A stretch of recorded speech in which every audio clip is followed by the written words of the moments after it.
Jack Riley's parking ticket wasn't just a mistake. It was a spark that ignited a silent army. In the dead of night, a convoy rolled into City Hall, and by dawn something unthinkable had vanished without a trace. But what happened next will shock even those who thought they'd seen everything. But first, let's go back to the beginning. Jack's jaw clenched tightly, his fists twitching involuntarily as the anger simmered beneath his calm exterior. The weight of injustice pressed down harder than any physical pain he'd endured in the war. Every fiber of his being recoiled at Eli's smugness, the blatant disrespect not just to him, but to everything he represented: sacrifice, service, and honor. He had endured hell overseas, lost his legs to protect a country that now seemed to turn its back on him in the quiet moments of civilian life.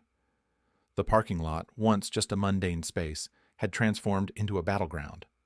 The glaring fluorescent lights on the ticket, like an accusing spotlight, mocked his struggles.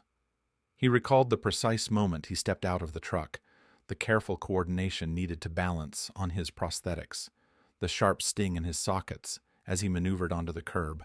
Every step was a small victory over the pain and limitations his body now imposed. And yet, here Eli was, invalidating all of that with a single dismissive phrase. Jack's thoughts spiraled back to the purple heart pinned to his chest during the ceremony he'd quietly attended years ago, each medal a testament to his endurance and resilience. But Eli's words felt like a spit in the face of those memories. How could someone so young, with no understanding of the cost behind those scars, so easily dismiss what it meant to be a disabled veteran? The realization gnawed at him. This wasn't just about a parking ticket. It was about a system that allowed ignorance and callousness to fester unchecked. A sharp sting of pain jabbed at his right leg socket, dragging his focus back to the present. The prosthetic limb had been adjusted only yesterday, and the residual limb was still tender. The physical pain was a reminder of the war's cruel reality, but this injustice cut deeper into his spirit. He inhaled slowly, fighting the urge to shout, to confront Eli with fury. But Jack had learned discipline and control in the Corps. He knew when to hold his fire. The crowd around the lot was growing. A few bystanders whispered under their breath, some casting looks of sympathy, others of judgment. The woman filming from across the lot caught his eye briefly, her phone lens a silent witness to the indignity he was suffering. Jack wondered if her video would reach someone who cared, or if it would dissolve into the endless stream of social noise, forgotten and ignored. When he finally turned away, each step felt heavier, not just from his prosthetics, but from the weight of betrayal. He thought of his brothers in arms, the ones who still fought for recognition and respect on home soil after giving everything overseas. How many more times would they be overlooked, dismissed, or worse, humiliated by those who lacked empathy? The bitter truth settled deep in his gut. The battle wasn't over. It had just shifted arenas. Back home, the silence of his den was oppressive. Jack sat staring at his old combat boots, worn and cracked from years ago, now a relic of a past life he couldn't fully claim anymore. Those boots had marched through dust and fire, carrying him forward when his own legs had failed.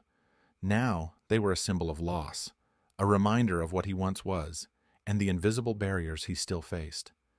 The physical wounds had healed, but the wounds inflicted by indifference and cruelty festered quietly beneath the surface. The ticket, the confrontation, the stares, they all blurred into a dull ache. Yet beneath that ache was a flicker of something else, a resolve. If the system wouldn't protect him, maybe he had to make sure they couldn't ignore him. This was more than a parking dispute. It was a fight for dignity, for respect. Jack's Marine discipline sharpened his focus. He wouldn't stand down, not this time. As the night stretched on, the weight of anger mixed with pain stirred a silent promise in Jack's heart, one that would soon shake the foundations of a city that had forgotten what it owed its heroes.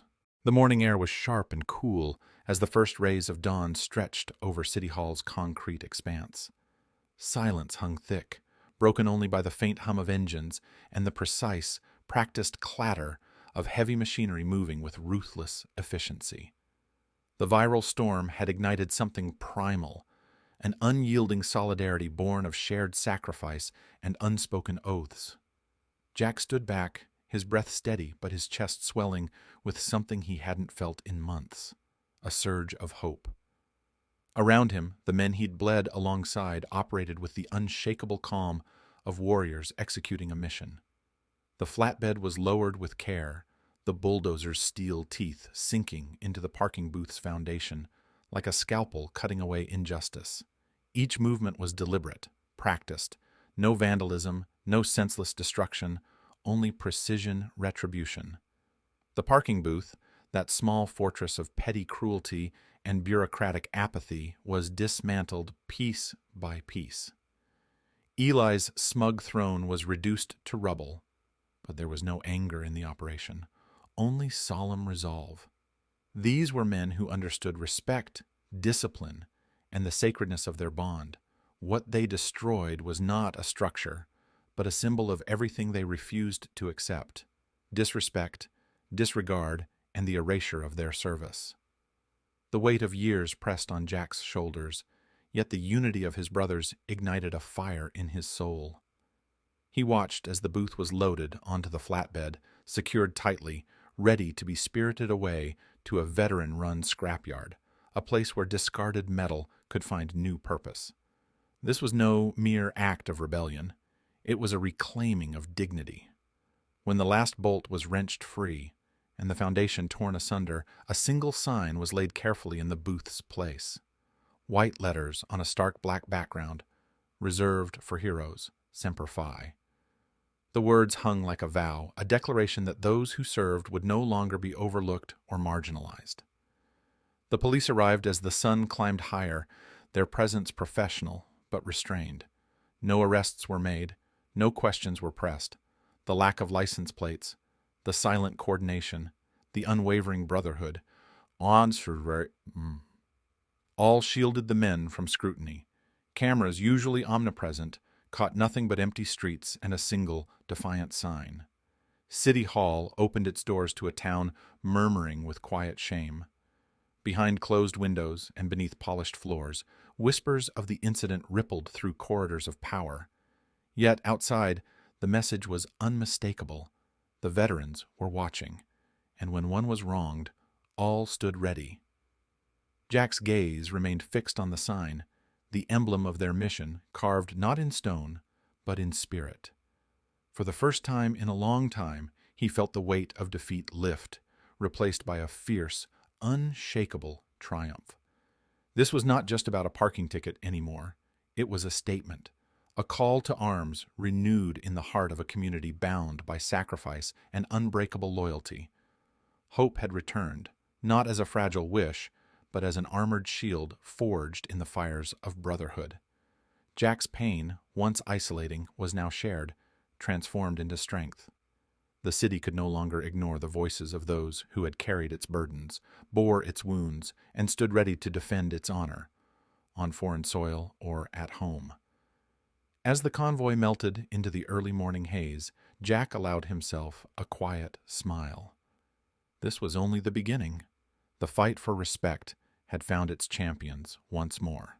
The nation watched, riveted, as the story unfolded beyond the confines of a parking lot dispute. What began as a petty injustice escalated into a sweeping cultural reckoning, an emblematic battle between respect owed and respect denied. The dismantling of the parking booth was not dismissed as mere vandalism or lawlessness. It was heralded as a powerful statement, a veteran-led act of civil disobedience that transcended its small-town origins.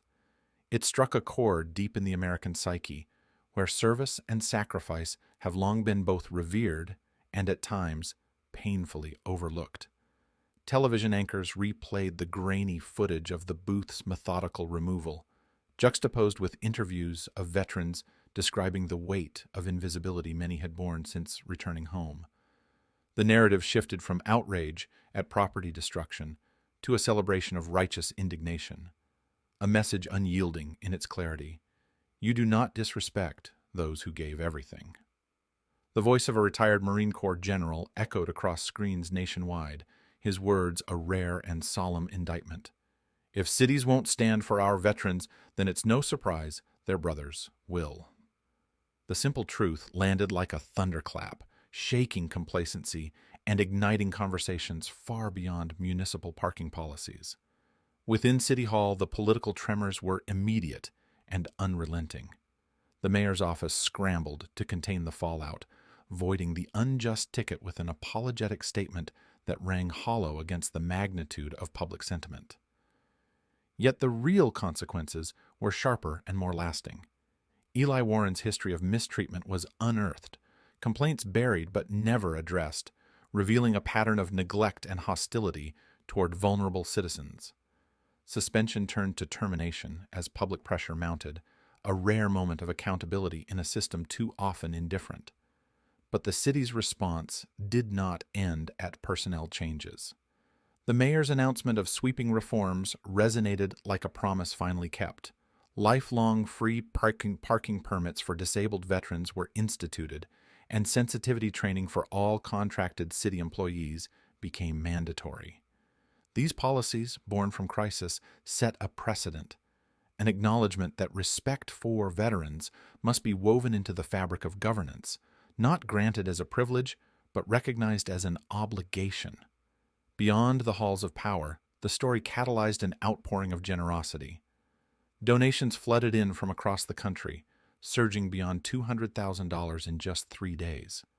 The funds transformed Jack's vision for the Veterans Outreach Center, expanding it into a beacon of comprehensive care. The new prosthetics training room empowered amputees to reclaim mobility and independence, while the mental health wing provided critical support for invisible wounds, post-traumatic stress, depression, and anxiety. The addition of a legal aid desk offered veterans a fighting chance against the very bureaucracy that had once wronged them, turning frustration into advocacy. When asked about the Bulldozed booth, Jack's response was measured but profound. "I didn't ask for revenge. My brothers gave me justice," he said, his voice steady with quiet conviction. It was a statement that encapsulated the spirit of the entire movement. Justice born not from anger alone, but from loyalty, honor, and an unbreakable bond. The lasting image, seared into the public consciousness, was both simple and profound. A freshly painted handicapped spot, where the traditional wheelchair symbol had been replaced by a boot-shaped icon. Below it, the words read clearly, unapologetically, "Reserved for those who gave their legs so you could use yours." It was more than paint on asphalt. It was a tribute, a reminder, and an inspiration. Across the nation, this emblem became a symbol of resilience, sacrifice, and the enduring power of brotherhood to transform pain into progress.